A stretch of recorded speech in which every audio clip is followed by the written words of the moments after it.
তাহলে দেখো আমি এখানে লিখে দেখাই। হ্যাঁ, এখানে লিখে দেখাই যে 0 ঠিক এইভাবে, তারপর আমরা লিখি 1টা এইভাবে লিখবে, 2টা উপর থেকে এখান থেকে ভাঁজ করে এইভাবে, 3টা লিখবে ঠিক এইভাবে, 4টা দেখো 4 লিখবে এইভাবে, তারপর আমরা 5টা কীভাবে শিখেছিলাম, এইটা একটু ভিতর থেকে এইভাবে 5, তারপর 6টা দেখো এইভাবে 6, তারপর আমরা লিখব হচ্ছে 7, তারপর আমরা লিখব হচ্ছে 8, এরপরে আমরা লিখব হচ্ছে 9।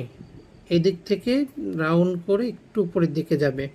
তো এখন সাধারণত আমাদের ধরো আমরা একটা যোগ অঙ্ক পাতাই, ধরো লিখলাম হচ্ছে 7, 3, 2, আচ্ছা কঠিনটাই নেই, 5, এটা নিচে লিখলাম হচ্ছে 6, তারপর হচ্ছে 4, তারপর লিখলাম হচ্ছে 3।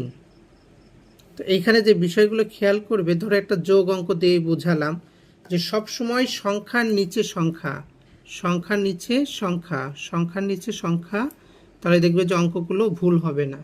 বুঝতে পেরেছো? দেখো এই যে আমি যাই লিখেছি এটা কিন্তু 0 থেকে 9-এর মধ্যেই, 0 থেকে 9-এর মধ্যেই। তার মানে তোমরা 0 থেকে 9 পর্যন্ত লিখলে পারে সবগুলোই কিন্তু তোমাদের সুন্দর হয়ে যাবে।